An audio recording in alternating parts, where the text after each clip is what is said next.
मुख्यमंत्री पूर्व UP BJP अध्यक्ष केशव प्रसाद मौर्य का ये कहना कि संगठन सरकार से बहुत बड़ा होता है, यही हकीकत व सत्य है। लेकिन 10 साल तक तो कभी इस बात की चर्चा भी नहीं हुई, जबकि संगठन से ही मोदी सरकार चल रही थी। अब ऐसा क्या हो गया था कि केशव प्रसाद को ये सब बोलना पड़ा?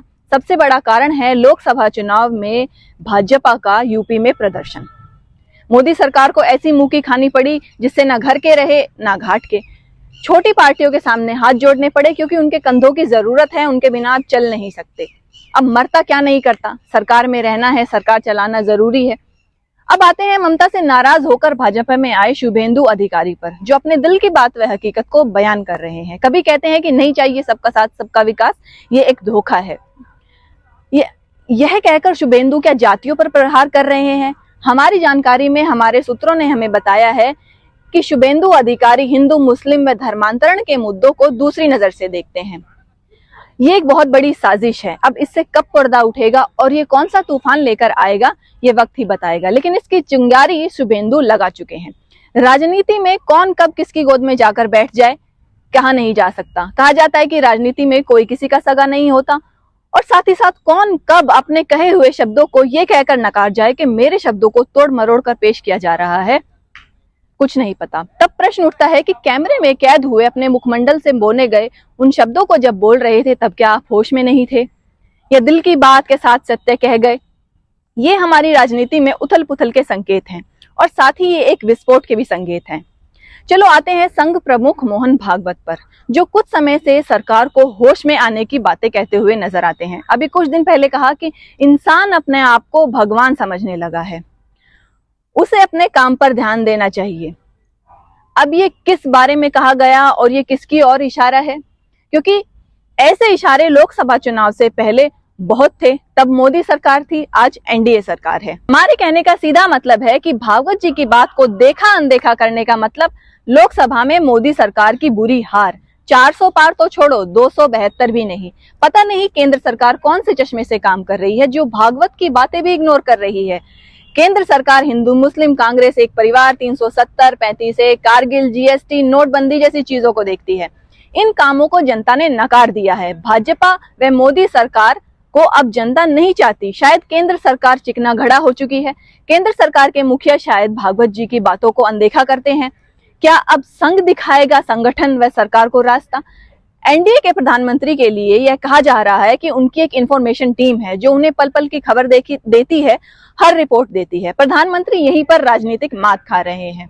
उत्तर प्रदेश में ऐसा क्या है कि भाजपा उस पर आश्रित है, जबकि एक और हिंदू मुसलमान जैसी राजनीति, गंदी राजनीति यूपी में हो रही है। हमारे कहने का मतलब है कि ये डबल इंजन की सरकार यूपी में फेल क्यों हो गई? इसके कई कारण हैं। घमंड, बुलडोजर, अधिकारियों का कार्यकर्ताओं का काम नहीं करना और भ्रष्टाचार में संलिप्तता। दूसरी ओर सिर्फ भगवा देखकर अजय सिंह बिष्ट को मुख्यमंत्री बना दिया गया, जबकि संघ की इसमें कोई सहमति नहीं थी, क्योंकि योगी जी का संघ व बीजेपी से कोई गहरा संबंध नहीं है। बिष्ट जी की अपनी पार्टी थी।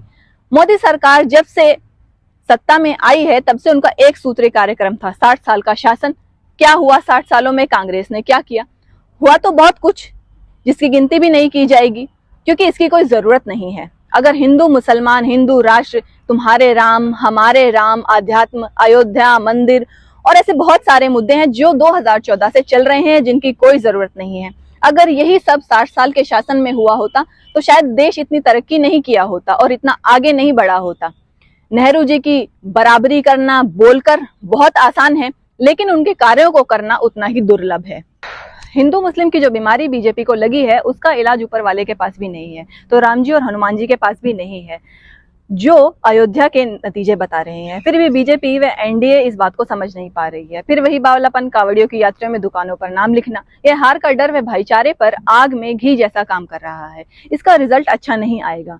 ये भी हकीकत है, देश में सबसे ज्यादा गोश्त हिंदू ही खाते हैं। दुकानों पर मालिक का नाम लिखना, ये नेम प्लेट लगाने का जो यूपी के मुख्यमंत्री बिष्ट जी ने आदेश जारी किया, इस पर भाजपा अपनी कमजोरी व आगामी चुनावों का डर नजर आ रहा है। इस पर कोई बहस या डिबेट करना एक पागलपन होगा, क्योंकि इसमें कुछ नहीं निकलेगा। ठीक उसी प्रकार जैसे प्याज को छीलते जाओ निकलेगा क्या?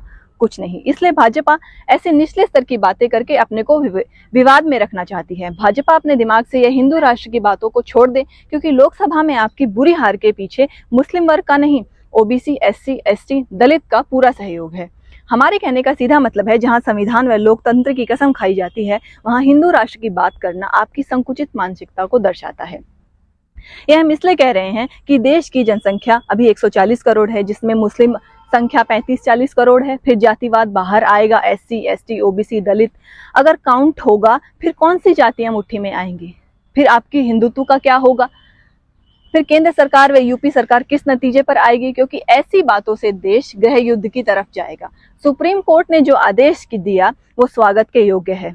हम आपकी याददाश्त के लिए बताना चाहते हैं, उत्तर प्रदेश की हार का बदला किसी एक जाति धर्म के खिलाफ बदले की भावना, विभाजन की सोच रखना देश के लिए ठीक नहीं है। यह हम इसलिए कह रहे हैं कि देश की जनता ने आपका पूरा पत्रा पढ़कर आपको उसका रिजल्ट दे ही दिया है, और बाकी का सुप्रीम कोर्ट ने पत्रा पढ़कर आपको बाकी का रिजल्ट दे दिया है।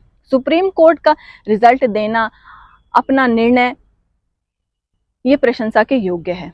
साथ ही साथ इन सब बातों से मोदी सरकार को ये बातें भी समझ लेनी चाहिए कि ये भारत जिसे आप 2047 तक विकसित होने की बातें कर रहे हैं, उसमें इस प्रकार की बातें कर कर और इस तरीके की राजनीति कर कर आप जो ये दोगलेपन की राजनीति देख रहे हैं, ये भारत के इतिहास में लिखा जाएगा। आने वाली नस्लें जिनको विकसित करने का भाषण आप 15 अगस्त को लाल किले से दे रहे हैं, वो नस्लें आपको किस तरीके से देखेंगी, जरा इस बात पर भी आपको गौर करना चाहिए।